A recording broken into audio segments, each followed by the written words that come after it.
초여름 날씨가 다가오면서 지난 주말 전국 해변이 북적거렸는데요. 이 부산 해운대 일대에서 주한미군 등 2천여 명이 야간에 노마스크로 소란을 피워서 논란이 일고 있습니다. 네, 수백 건이 적발됐지만 과태료 없이 모두 계도 조치된 것을 놓고 불안과 걱정의 목소리가 높습니다. 김성훈 변호사와 함께 자세히 짚어보겠습니다. 어서 오세요. 안녕하세요. 안녕하세요.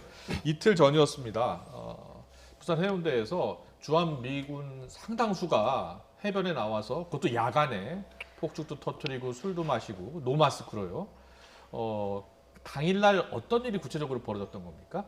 네, 지금 그 숫자에 대해서는 추정하건대 한 2,000명 가까운 사람이 모였다고 합니다. 결국은 2,000명 가까이 되는 사람들이 방역 수칙이라고 할 수 있는 우리 가장 기본적인 방역 수칙 마스크 착용이죠. 네. 마스크도 제대로 착용하지 않았거나 턱에 착석한 상태에서 모여서 폭죽과 소란을 피웠다라고 되어 있고요. 사실 이거는 좀 심하게 보면은 소요라고 볼 수도 있는 수준이라고 할 수가 있습니다. 근데 우리나라 이제 국민들로서는 일반적으로 지금 코로나 와중에 할 수 없고 해서도 안 되는 걸로 엄격하게 지키고 있는 그 방역 수칙을 사실은 완전히 위반해가지고 저는 행동들을 한 것이죠. 또 이제 좀 당혹스럽고 좀 어떻게 보면 분노할 수밖에 없는 이유가 이 일이 이번에 처음이 아닙니다. 그러니까 작년 7월 달에도 규모는 저 정도는 아니었지만요. 또 미군으로 추정되고 있는 외국인들이 모여들어서 해운대에서 폭죽을 터뜨리거나 이제 제재하는 경찰관한테 위협을 하거나 조롱을 하는 그런 일들이 벌어져서 당시 이제 미군 당국이 앞으로 이런 일이 발생하면 자기들이 엄하게 단속을 하겠다라고 입장을 발표하기도 했습니다. 그런데 이번에 똑같은 일이 어떻게 보면 더 큰 규모로 벌어졌다라고 볼 수가 있고요. 감염병 예방법이라는 건 기본적으로 우리 사회와 건강과 보건의 안전을 지키기 위한 기본적인 법률입니다. 이 법률을 외국인이라고 해서 미군이라고 해서 지키지 않아도 되는 건 아니거든요. 이번에도 또 대놓고 이제 어떻게 보면은 우리의 감염병 예방법 질서를 무너뜨리고 그것에 반하는 행위를 했다는 점에서 심각성이 큰 사안이라고 볼 수가 있습니다. 지금 저희가 계속해서 화면으로 보여드리고 있습니다만 지금 저런 모습이 코로나가 확산된 이후에 우리나라에선 처음 보는 모습이거든요. 사실 한 2,000명 정도가 저렇게 밤에 좀 즐겼다라고 하니까 우리 시민들이 만약에 저랬다면 과연 어떤 처벌을 받았을지 좀 궁금한 부분이 있거든요. 네, 그렇습니다. 지금 감염병 예방법 위반으로 인한 이제 형사적으로 벌금형까지도 처분이 가능할 수가 있고요. 기본적으로 이제 지자체에서 집합금지 명령, 집합 제한 명령 등이 있었고요. 그리고 방역 수칙을 위반할 경우에도 과태료나 이런 계도 처분을 할 수 있도록 되어 있습니다. 적어도 이제 최소한 행정질서벌인 과태료 처분이 이루어질 가능성이 높은데요. 결과적으로는 이제 그러한 것들도 제대로 이루어지지 않았다는 것이 이제 이 상황에서 적어도 저 해당되는 지역에 있어가지고는 우리나라의 감염병 예방법과 그것을 준수할 수 있는 지자체의 권한이 완전히 불가능한 불능 상태에 됐다라고 볼 수밖에 없습니다. 네, 우리 단속반이 수백 건을 적발했고요. 그런데 이렇게 얘기를 했다고 합니다. 미군 장병들이어서 처벌하기가 어려웠다. 그래서 그냥 계도 조치를 한 거다.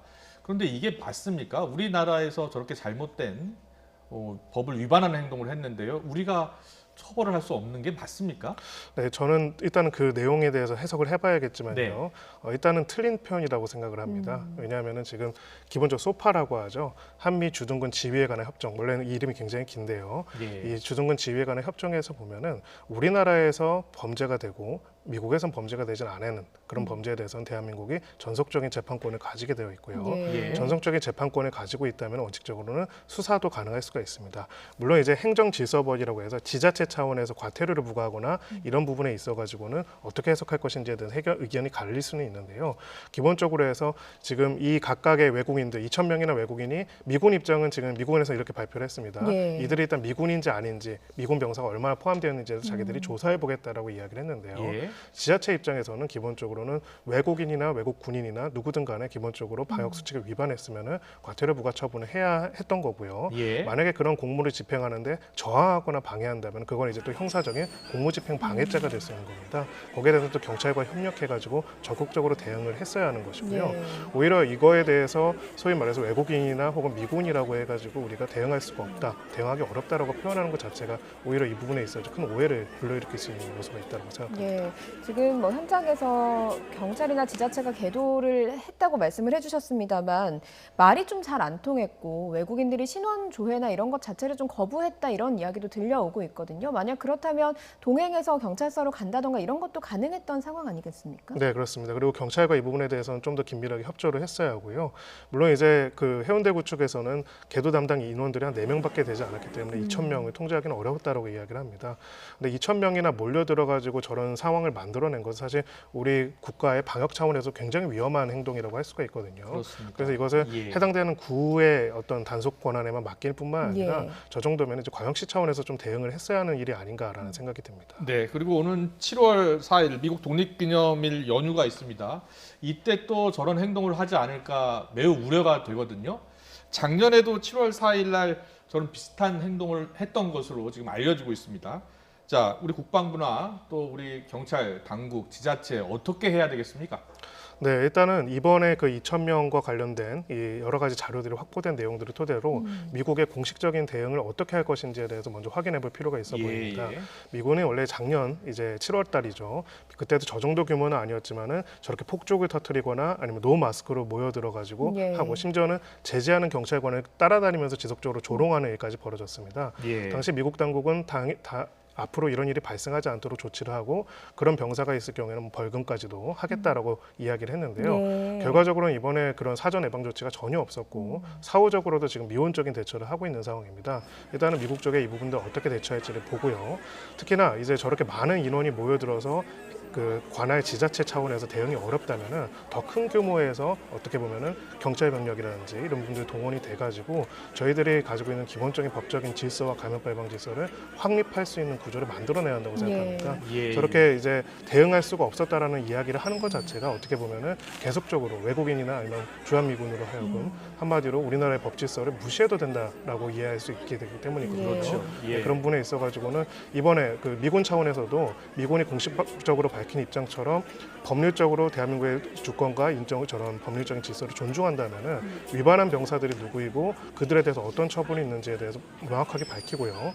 또 사후적으로라도 그 신원들이 확인된 사람들에 대해서는 당연히 지금이라도 행정질서벌이나 형사적인 조치들이 이루어져야 한다고 생각합니다. 알겠습니다. 네, 이런 모습들이 뭐 주변 주민 그리고 우리 시민들한테도 위협을 주다 보니까요. 처벌이 꼭 필요한 부분인 것 같습니다. 그리고 고 손정민 씨 사망 사건과 관련해서 어제 새로운 소식이 하나 추가가 됐습니다. 그동안 그 강물에 빠진 것으로 추정됐던 손정민 씨 같이 있었던 친구의 휴대전화가 발견이 됐거든요. 환경미화원이 찾았다고요? 네, 그렇습니다. 뭐 해군 특수장비까지 동원해서 찾기 위해서 노력한다라고 했는데 거의 한 달 동안 찾지 못하다가 최근에 갑자기 발견이 됐습니다. 그래서 사실은 이 내용에 뭐가 있는지에 대해서는 그 누구도 알지는 못하는 상황이고요. 다만 이제 이 손정민 씨 사건 같은 경우에는 굉장히 비극적인 사건이고 이례적인 사건이기 때문에 수사 과정과 경위에 대해서 많은 의혹들이 제기되어 있는 상태입니다. 그런 상황에서 또 중요한 참고될 수 있는 증거로서 앞으로 이 취득 경위뿐만 아니라 내용 등을 토대로 해가지고 여러 가지 제기가 되고 있는 의혹들이 해소될 수 있는 부분들이 일부분이라도 있기를 많은 사람들이 바라고 있는 그런 상황입니다. 이 손 씨 아버지는 이 휴대전화가 스모킹건이다라고 주장을 해왔잖아요. 그래서 경찰이 뭐 통화 기록도 확인해야 되고 추가로 사용 기록을 확인할 텐데 가장 필요한 조사 무엇을 확인해야 되겠습니까? 네, 일단은 주고받은 메시지의 내용, 기록의 내용 등을 먼저 확인을 할 것이고요. 또 중요한 거는 습득의 경위도 봐야 할 것입니다. 지금 유족 측에서 제기하는 의문점 크게 두 가지가 있습니다. 하나는 당일날 이제 휴대전화를 바꿔 갔다는 것도 굉장히 이례적인데 휴대전화를 바꾸고 나서 자신의 폰을 잃어버렸다면 분실 신고를 하고 원칙적으로 그렇게 해야 하는데 그런 조치들이 전혀 없고 찾지도 않고 그랬다는 점에서 저게 혹시 무언가 이 사건과 관련 있는 것이 있지 않은 거에 대한 의혹을 제기하고 있고요. 두 번째로는 취득 경위와 관련해 가지고 그렇게 많은 사람들도 찾고 또 여러 가지 특수 장비를 동원해서 한다고 했는데 이게 환경미화원분께서 청소하시다 발견할 정도로 쉽게 찾을 수 있는 거였다면은 왜 갑자기 지금 시점이야 찾아하는가에 대한 취득 경위에 대한 또 의문도 제기하고 있는 상황입니다. 물론 이제 이 의혹이나 사실인지 아닌지에 대해서 저희가 함부로 단정해서는 안 되겠지만요. 적어도 이제 경찰 수사 과정에서 관련되어 있는 모든 데이터와 내용들 중에서 혹시 이 사건과 이 사망과 관련되어 있는 것들이 있는지 봐야 하고요. 그런 포렌식 작업을 지금 진행하고 있다라고 하고요. 취득 경위와 관련해서 있어서도 혹시라도 오해가 없도록 이 부분에 대해서 가지고 명확한 조사가 필요해 보입니다. 예, 경찰이 지금 오늘 이 환경미화원에 대해서 최면 수사를 진행을 했다라고 하더라고요. 이 최면 수사를 통해서 어떤 것들을 좀 찾을 수 있는 건가요?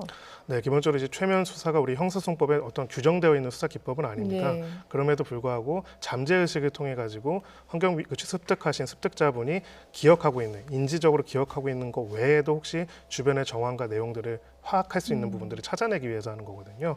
결과적으로 이걸 통해 가지고 이 습득의 경위가 자연스럽고 특별하게 다른 외부적인 요소가 개입된 것이 없는 것, 예. 이거 부분을 확인하려고 할 것입니다. 네, 휴대전화 안에 들어있는 여러 가지 기록 내용도 물론 중요합니다만 휴대전화 자체에 뭐 혈흔이라든지 유전자 감식도 국립과학수사연구원에서 진행되고 있다고 하거든요. 네, 그렇습니다. 예, 어떤 내용입니까? 네, 결국은 이제 안 외에도 외부에 혹시라도 손정민 군의 혈흔이 묻어 있거나 이런 부분들이 있다라고 한다면은 이 사건이 갑자기 이제 타살로서의 혹시 의혹이 있거나 이런 부분들에 대한 중요한 증거가 될 수 있을 것입니다. 왜냐하면 당시에 가장 끝까지 같이 있었던 친구의 중요한 휴대품 소지품이 이제 발견된 것이기 때문에요. 이 부분들도 외부적으로 그런 내용들이 있는지를 확인해 보게 될 것이고요. 두 번째로 이제 데이터 관련해서도 동기와 관련돼서 뭐 여러 가지 얘기들이 있는데 그 동기가 있을 만한 정황이 있는지들을 볼 것입니다. 예. 그리고 당시에 이제 이 부분들을 분실하게 된 경위, 분실을 하고 나서 최종적으로 발견된 곳과의 어떤 위치적인 차이점, 이것들을 토대로 해가지고 당시의 상황에서 이동한 경로, 그리고 어떻게 이동돼서 어디서 분실해서 이걸 이렇게 됐는지에 대한 부분들, 이걸 토대로 해서 A 씨의 이제 진술과 관련된 신빙성 부분들도 간접적으로 이제 확인해 볼 것으로 보입니다. 예, 그런데 이번 사고와 관련해서는 가짜 뉴스도 만만치 않게 많았습니다. 그래서 좀 문제가 됐거든요. 일반 시민들 입장에서 가짜 뉴스를 좀 어떻게 대처하는 게 좋겠습니까? 네, 의혹, 문제 제기는 할 수 있습니다. 예, 당연히 궁금할 수 있고 특히나 유족 입장에서는 이게 말도 안 되는 일이지 않겠습니까? 어떻게 보면은 가장 안전할 것으로 보이는 곳에서 갑자기 멀쩡한 아들이 사망했으니까요. 예. 의혹 제기를 할 수 있고 궁금점을 가질 수 있지만은 그것을 어떠한 사실로 전제해 가지고 이야기하는 건 굉장히 조심해야 합니다. 특히나 이제 이 내용 중에서 객관적으로 검증되지 않은 내용들을 사실인 것처럼 이야기하는 사람들에 예. 대해서는 제가 봤을 때는 이거는 문제 수준이 아니라 형사적인 범죄라고 보는 게 맞고요. 예. 또 여러분들도 이제 이런 관련된 정보를 습득하는 과정에 있어서 이것을 보도하거나 내용을 하는 사람들이 특히나 그런 어떤 메커니즘을 많이 씁니다. 이런 내용이 있는데 언론과 혹은 뭐 경찰에서 감추고 있다. 이런 부분들은 이제 굉장히 조심스럽다고 생각을 합니다.